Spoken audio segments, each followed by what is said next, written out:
No matter who you are or where you go, heading outside even for a few minutes is always worth it. I'm your host, Amy Bouchatz, and here at Humans Outside, we're using the Humans Outside 365 Challenge to build a life around spending time in nature while hearing from fascinating outdoor-minded guests. As a journalist for 19 years, I've let curiosity be my guide. After my husband's injuries from military service, we started looking for a better way to live. That's why we moved sight unseen to Alaska to see if an outdoor-focused life was the answer. Since September 2017, I've personally spent at least 20 consecutive minutes outside every single day, no matter what, to explore how nature can change my life. Ready to hear from experts and outdoor lovers who make heading into nature just a part of who they are while we work to do the same? Let's go! When I head outside, I'm focused on seeing the world through my own eyes and experiences. Sometimes I pause and think about it through the eyes of my kids or from the perspective of a moose. I come here and do this podcast to hear about it through the eyes of my guests and share that with you. But some outdoor users spend their lives viewing the world through the eyes of others via film, photography, or both. And by doing so, they gain an understanding of the experience of nature and humanity. That's an experience that enriches their own lives too. But what is it that you gain by doing that? What do you learn about yourself and the world by opening yourself to visually capturing and then sharing others' experiences? And how does that change your own experience? Today's guest, Lola Akinmade Åkerström, has a world of experience on this topic, not just because of what she's done, but also because of where she's done it. Born in Nigeria, Lola has settled in Sweden after also living in the US. She's traveled worldwide, making pictures as a travel photographer. She runs a Stockholm-based travel consultancy, GeoTraveler Media, co-founded the travel influencer marketing collective Nordic TB, co-founded Local Purse, which supports travel guides and local artisans through live video shopping, and is a mentor for her own online academy, GeoTraveler Media Academy, which guides visual storytellers. So she's a little busy, which is one of the reasons it's amazing that she's here with us today to share her perspective and insights. We're going to talk about how visual storytelling connects you with nature and yourself, what you can learn by traveling to find perspectives beyond your own, and how the act of creating puts you in touch with the world. Lola, welcome to Humans Outside. Thank you so much. Happy to be here.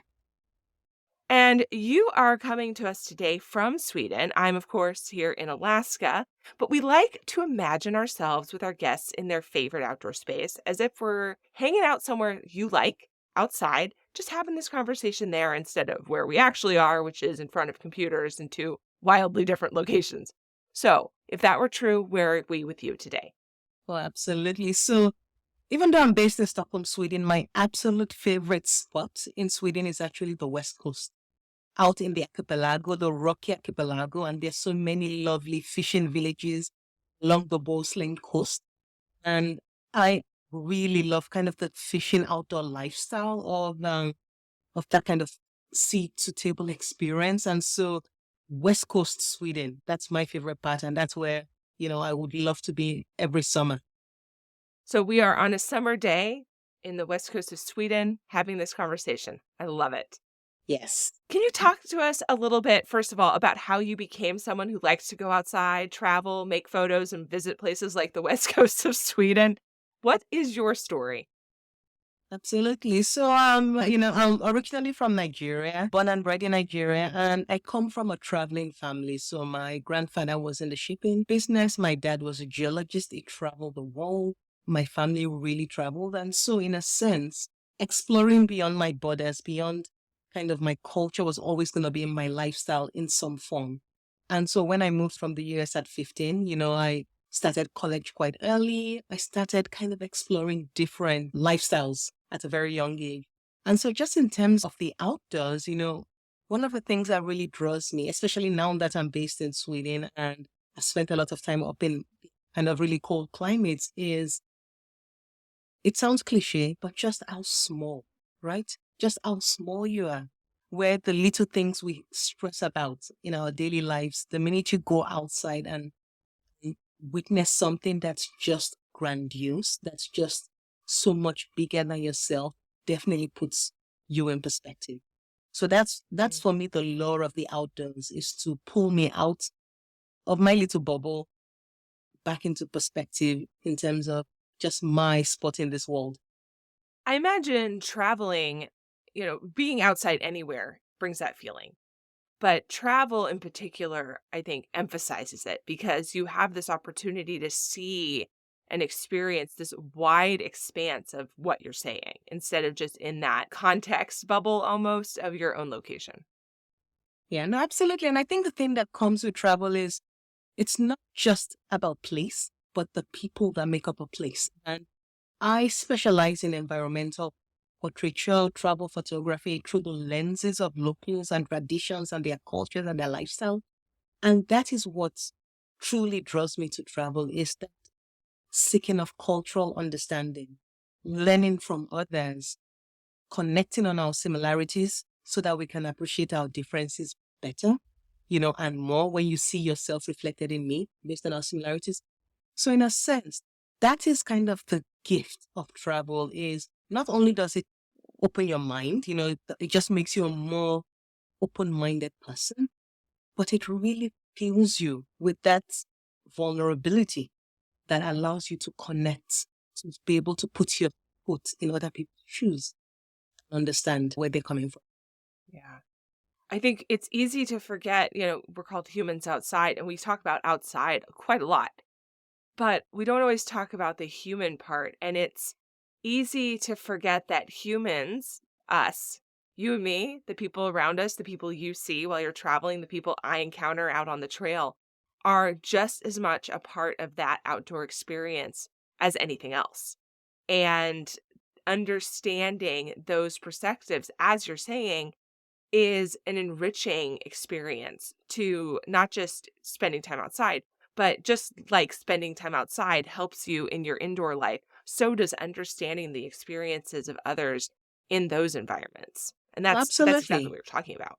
Yeah, absolutely. And, I am really interested in people that have just a very close connection with the environment, with nature, with the outdoors, with taking cues, from nature. And there's so much you can learn, right? So I'll give you a quick example. We all know the northern lights are quite unpredictable, but people that have grown or lived for thousands, of years take cues from the northern lights, how they dance. To say, for example, the indigenous Mm. Sami in Northern Europe, they can observe how the northern lights are dancing and know whether to take their reindeer into the mountains or not. So being able to have that very close relationship with nature is something that's fascinating, and it requires a certain stillness, as well. Mm. So perhaps this answers my next question, but what are your favorite types of photos to make? What do you love? Oh, I absolutely love just connecting with people that, again, close to nature, that take their cues from nature, people that work with their hands. So I really love working with artisans, and I call them, custodians of culture, of tradition, people preserving those bits of culture while we still evolve, because every culture evolves. I love being out with fishermen. I love being in places where people kind of markets, where people are really trading, moving their everyday lives, because that you get a real good snapshot, into how people are living their lives against the backdrop of, of whatever grandeur, you know, that they live against. So in a sense, I really love that environmental portraiture, cultural lifestyle portraits as well. But as a travel photographer, I shoot everything, including the northern lights and outdoors, right? You have to be able to Right. shoot everything.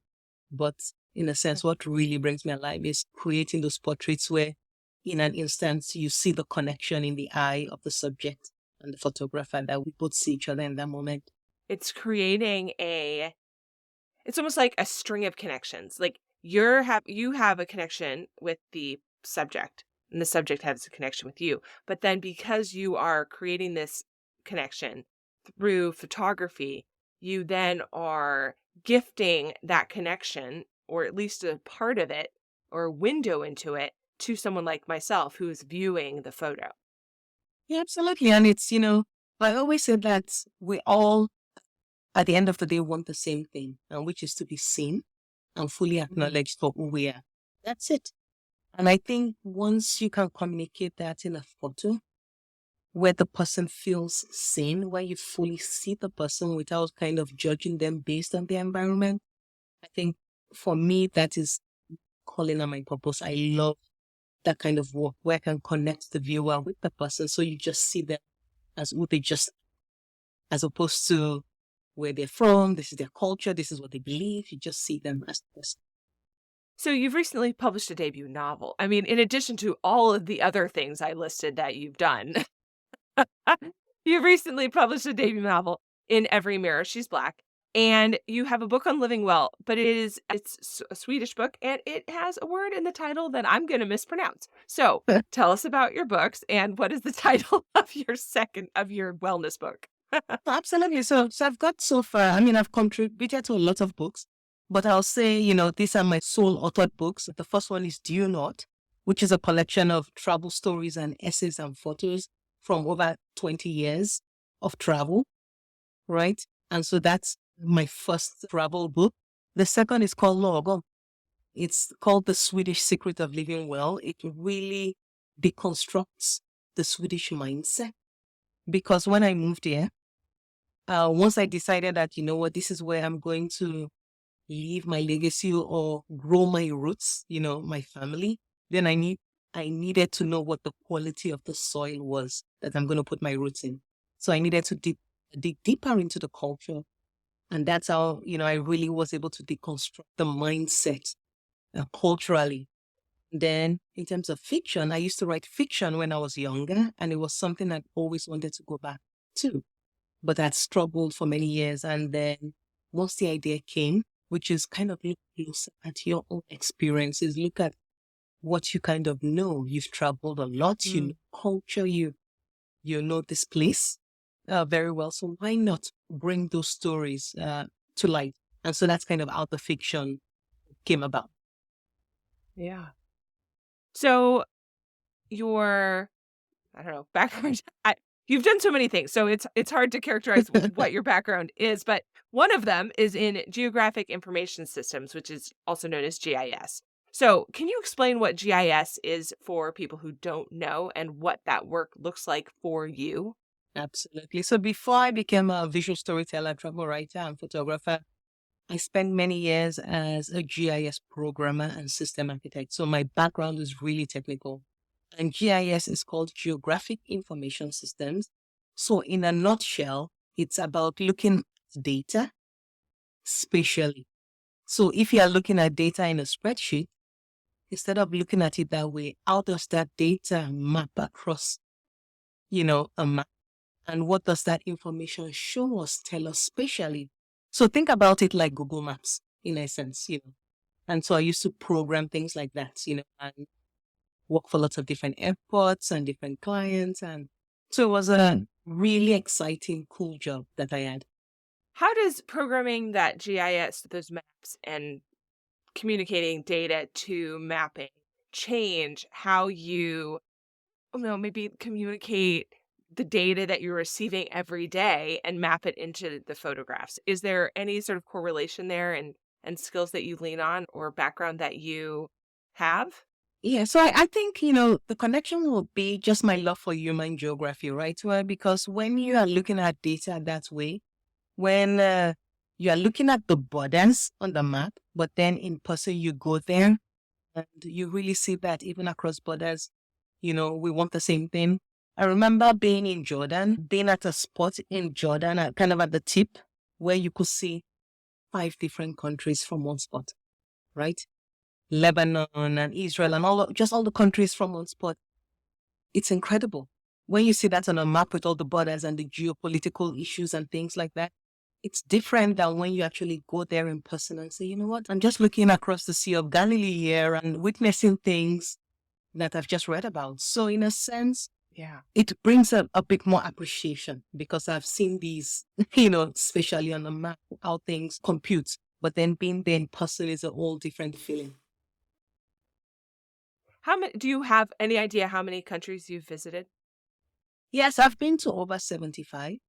but I actually kind of stopped counting because, Yeah. like earlier, like when I was younger, I was like, this, check, check, check. So now I'm just like, it's a lot of countries. It really doesn't matter. I've been to many of them many times. Yeah. And it's a matter of just what are the experiences? What are my most memorable experiences, right? I don't have a favorite country. I just have memorable experiences from different places because you can't have just a favorite. There are things there that made it memorable for you. The reason I asked that is because of what you're just saying. So you said what I expected that you would say, which is it doesn't matter. And Yeah. and that's an experience you gain when you're doing what you said a few moments ago, which is standing there gazing past geopolitical Yes. borders that are invisible and Yes. looking at other countries as just simply spaces that you witness. And we as humans are so good at setting up boundaries for us for ourselves culturally, that Yes. we cannot cross this mark. So I live here in Alaska. Well, you're in Europe, so it's very prominent there. But here in Alaska, we're close-ish to the Canadian border, right? And from my understanding is from a native perspective, these are not a Yeah. border, right? Like you have Yes. the native tribes, the First Nations in Canada that are across the Canadian border, and they have very similar cultures and traditions as the native Alaskans here in Alaska. And I think there's something we can learn from that. Which is what you're saying, that we share experiences. And wouldn't it be lovely if instead of looking at things as borders, we looked at things as human cultures and experiences and the fluidity of that? No, absolutely. And just to add to that point, here in the Nordics, there's a region called Sápmi. And Sápmi is where the indigenous Sami, that's their land, but Sápmi actually extends across 4 different countries, right? So Mm, it extends across northern Norway, northern Sweden, Finland, and the Kola Peninsula in Russia. So it talks to your point. Cultures are fluid that way. Borders are just these arbitrary things that have been carved out, through history. But the land is the land. And it's usually the cultures that create that natural boundaries. Right. So, yeah. So what we're talking about is how travel has broadened that view for you. But what about viewing nature and the humans of nature through photography and through that portraiture creation that you were talking about earlier? What does that teach you about these borders and about the other humans and the nature and the world that you can use in your life? absolutely. I think that's why I'm also not a fan of first impressions because we're so multidimensional. First impressions force us all to be one dimensional, to put out just the best foot forward. And on any day, you could be having a bad day, but then the next day you could Yeah. be absolutely lovely, right? Because we're all complex human beings. And so travel has allowed me to always give people benefit of doubt, to give people space, to show me more sides of who they are before I can make a judgment based on just one experience, right? And so, in a sense, that's the gift I get. It's not a lot of people can do it, especially when you've had just one bad encounter. You're like, I'm done. I don't want to do this. But being able to have that grace, space to say, you know what? This person is a complex person just like me. What's going on? Maybe I can give them time to show a little bit more of themselves to me. So, in Yeah. a sense, that is really important when you're navigating different cultures. One thing that could Mhm. be prejudice, could be curiosity, could be shyness, could be, it can manifest in different ways. So, having that grace to move through cultures as well is important. It strikes me that that's a lesson that we are perhaps better at learning about place and nature. That if I was to sweep into any given location and judge it on the weather I encountered the day I got there, Yeah. right? It would be a mistake Yeah. because, well, lots of people in the summer think they would love to move to Alaska, but they haven't been here in January, right? Yes. And so they're really just basing that experience off of one lovely day in July, which verifiably the best. Yes. But wait till the end of July when it just starts raining and it does not stop. Mm. Or on the flip side, you come here in January and you think, my goodness, it is so dark and cold. Why would I ever live here? S- But you don't know about the fireweed and about the sunshine and about the Mm. midnight sun. Mm. You don't know about the northern lights Yes. at midnight. You don't know about how the low light looks on the snow when it's so Yes. cold and That's how what the actually snow one of the best falls. parts. Yeah, the light. Winter Yeah. light is beautiful. Yeah. Yes, you don't understand how the darkness shows you that light and how important that experience is. So it's like if you sweep in somewhere to say, this place is crap, I'm out. You don't have the breadth of experience and you're closing yourself down to having those experiences by being not accepting the idea that there's something in the world outside of your immediate lens. Yes, absolutely, absolutely. And that's the thing that different places and nature can teach us. It's just Yeah. how complex nature is, all the different sides of it. And if you're really interested in a place, go visit it many times in different seasons to see not only Mhm. what that season is doing to the place, but how people are transformed by the season in that place. Because we know that in the winter, people do not want to talk to anybody else. We're conserving energy. The minute spring comes around, people are like skipping in the streets, like, let's ready to summer, everybody's a social butterfly. And then it goes into that cycle, right? So, in a sense, people are just so tied to nature and the seasons. And again, that affects interactions as well. Yeah. Do you find that people don't know that they're that tied to it, that they aren't aware that you as a photographer, as a traveler can see that this is happening, but they themselves don't know that this is happening? Is that something that you find? Well, in a sense, most people that live in a place might know. They may not be able to put words to how they're feeling, but they will just Mhm. say, you know what, now I need to put my head down. I need to conserve energy. Like people can feel their moods change with the season. Those that are more in Yeah. tune with themselves, spiritually, holistically, will say, you know what, it's my seasonal blah. But for the most part, it's usually maybe people coming in, then getting met Mhm. with a different kind of reaction that may not understand that it's Yeah. different based on nature, the weather, what's going on, and how people are interacting as Right. well. It adds. Yeah. Yeah. So here in Alaska, I would say March is a surprisingly tough time for people. They are just coming off of this long winter. They're starting to feel a little better because there's sun in the sky and the sun is coming up a little higher each day. There's some more things to do, but the weather can be very dirty, right? Like it's melting. Yes. It's called breakup, right? Like it's just Yes. slush piles and your car is filthy no matter what you do and you're filthy no matter what you do and it's just like the weather's not warm, it's not Mm. cold. How do you even dress for this? I mean, it's a kind of a challenging time of year. And I love how you have been able to absorb that truth by traveling around and by witnessing different people and different cultures in different times of year and then take that back for yourself. So, do you find that you then are more in tune to your own rhythms and seasonal ups and downs because you've witnessed that from other people? Yeah, absolutely. Absolutely. And especially living here in the Nordics, when it gets really dark, it's very similar to Alaska, right? Where you have to kind of gear up for the winter. It's going to be dark. It's going to be long. It's going to be miserable.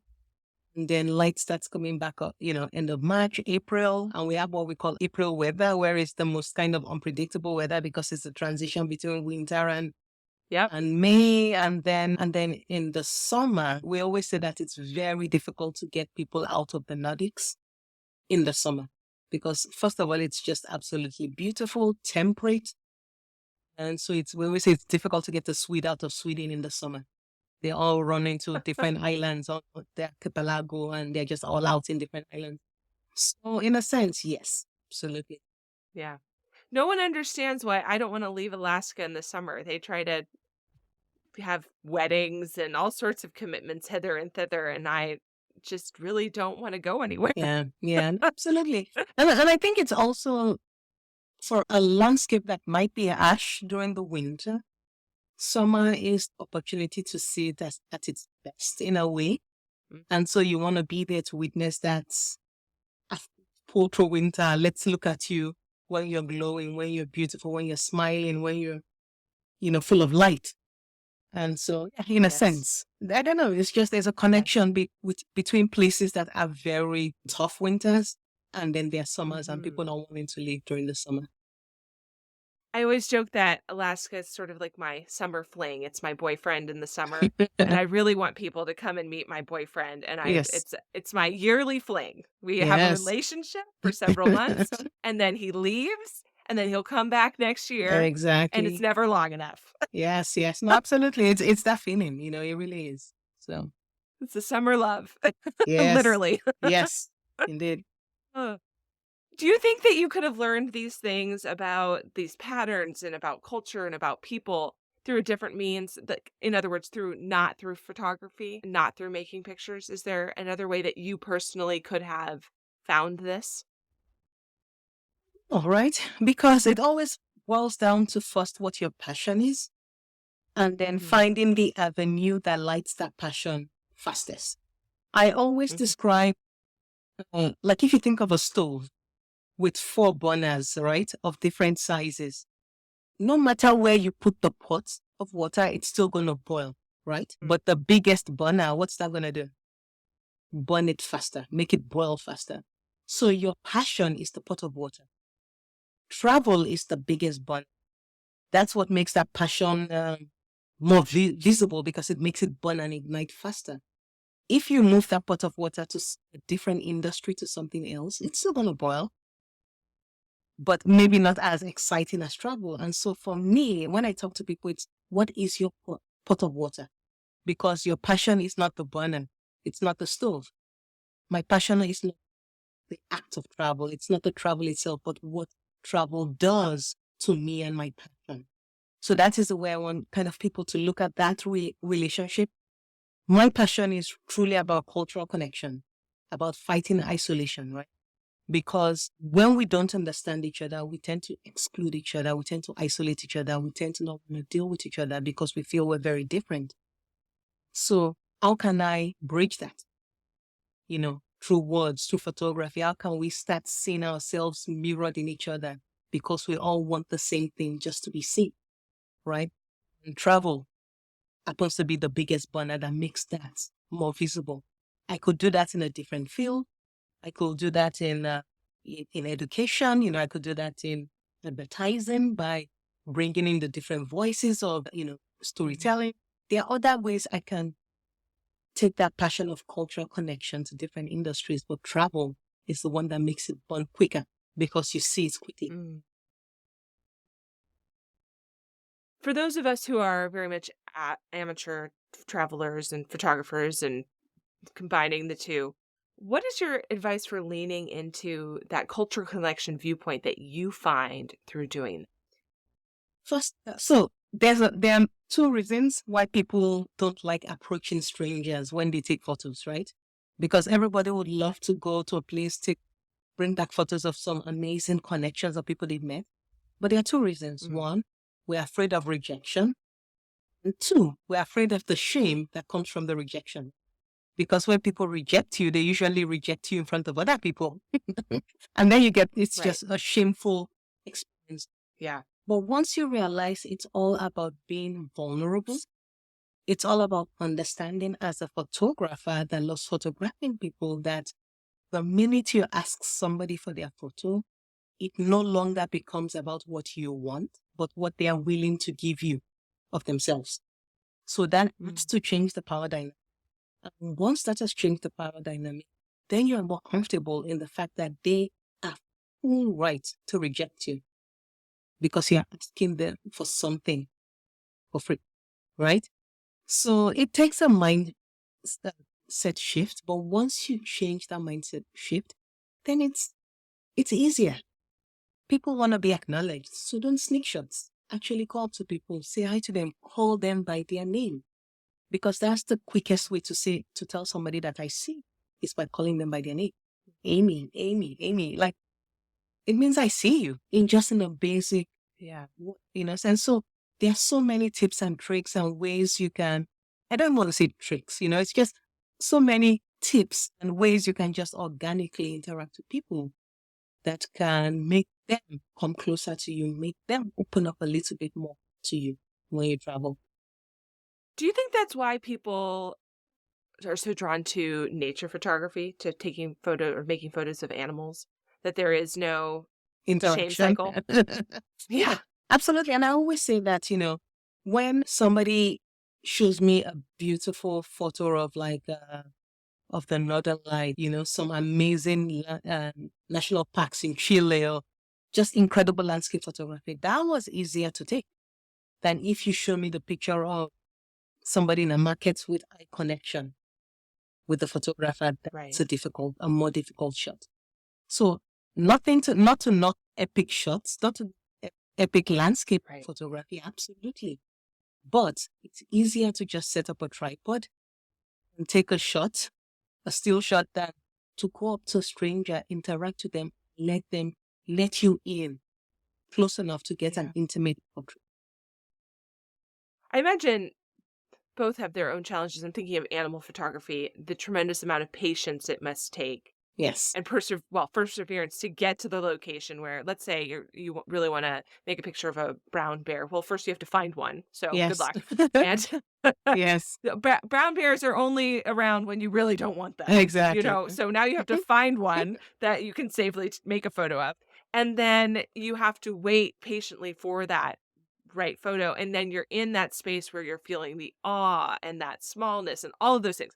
All of those things, I imagine, are true and wonderful. But what you're saying is that when you take it to another level and make a human connection and Yes. make yourself vulnerable by Yes. risking rejection from the person you're making the picture of, and then should they accept you, having that human connection, you are stepping into a space of different enrichment and a space where there are layers of connection that create richness to your life that is not found in the same way as taking that shot of that brown bear. Absolutely. Absolutely. And, every style of travel photography has its challenges, its merits, the things it requires. But connecting with people, interacting with people, it's different. It requires a different kind of skill set that we all have once we just realize, right, that we all want the same thing, just to be seen and acknowledged properly with respect. With respect. So you are a Black woman and you Yes. travel broadly, and that's not always a well received personage in many places. How do you deal with the rejection that comes with that? That it's not about you as a photographer, it's about you as a Black woman. Yes. So it usually depends on the place, right? So sometimes as a Black woman, I may even have easier access because I'm also a marginalized a person. Sometimes locals in some places may put on airs for like travelers that they feel are like, Caucasian European photographers and Right. not show their true side. And they can be a bit more honest with me. Sometimes it's just flat out rejection. Sometimes the stereotypes, the wall that's created on my behalf, precede me at a location and then they expect me to be twerking on arrival. So there's so many things that I have to battle, as a Black woman in this space and doing it professionally as well. And sometimes it's also a lot of curiosity because there are some places where they've never even seen a person of color, woman, somebody that looks different. I remember when I was in Uzbekistan, I took so many selfies with locals because they wanted to. And after a while, I was getting tired. I was like, you know what? I'm tired of this kind of objectification. But then I Right. started digging deeper and I understood that one, they don't really grant visas to people from African or Caribbean countries if you're holding that passport. It's usually to European countries they grant visas to. So that again adds a barrier. But also, if I'm the last person they see in their life, I want that experience to kind of counter whatever stereotype they may have seen, because stereotypes are damaging, right? So it really depends. I can't put like a one brush stroke, but it depends on the location based on if I'm having to fight stereotypes on arrival versus if I don't. Right. It strikes me that there's a string here between how other people perceive you as perhaps a representative of Black women, which is sort of what you're describing, but also in how you are taking their photo and you're making a portrait of them, but not as a representative of all of their people, but as a representative of themselves and that window into who they are. Correct. So in a sense, I actually don't make them a representation of the place. I actually make them just so that when you look at it, you know, okay, I took this picture in Mongolia, but who's them? It's not like, oh, this is just how everybody looks, this is how everybody carries. You actually want to know who the person is. That's what I really strive for. So in a sense, there's that making people individuals. So you just see them first. So you want to know their story, the person's story versus more their cultural story. And then even me, not so much being representing my entire race, because I can't do that and I don't want to do that, but also showing that there are many facets of Black womanhood, right? So this is just one. So now you have two, and then you meet the third Black woman. Now you have three, because we're all individuals as well, right? So that's kind of how I move. Lola, I have so enjoyed our conversation here today. As a final thing, would you take a moment to walk us out envisioning ourselves with you in a favorite outdoor moment? You've described connections and building culture by having windows into individual people and creating this landscape where you travel and see things and then communicate that to others. Is there a moment in there that you feel a special personal connection to that you like to think about or just go back to when you close your eyes? And if so, can you describe it for us? Absolutely. So I actually have one moment that keeps popping into my mind, and it happened in a small mountain village. The village is called Ayat, in the border of Uzbekistan and Tajikistan. And I was there, kind of with what there, and I saw an old man wearing a beautiful purple robe. And so I told the guide, the interpreter, can you tell him that I want to take his picture? So I take the picture, and then the old guy asks me, what's your name? I tell him my name is Lola. And it's like, no. What's your name?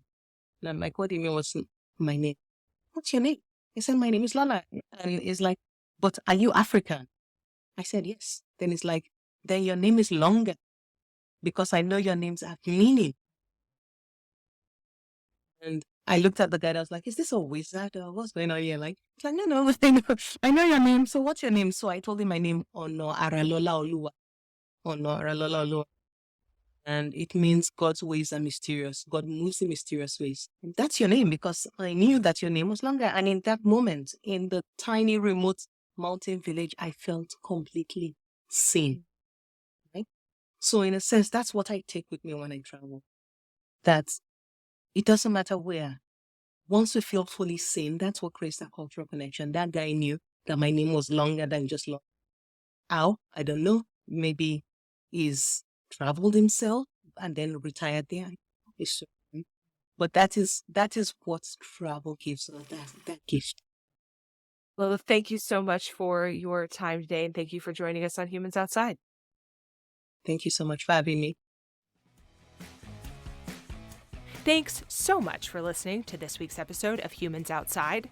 Help me out by leaving a 5-star rating or review wherever you get your podcasts. It really does help other listeners find the podcast too. Now, go get outside. Until next time, we'll see you out there.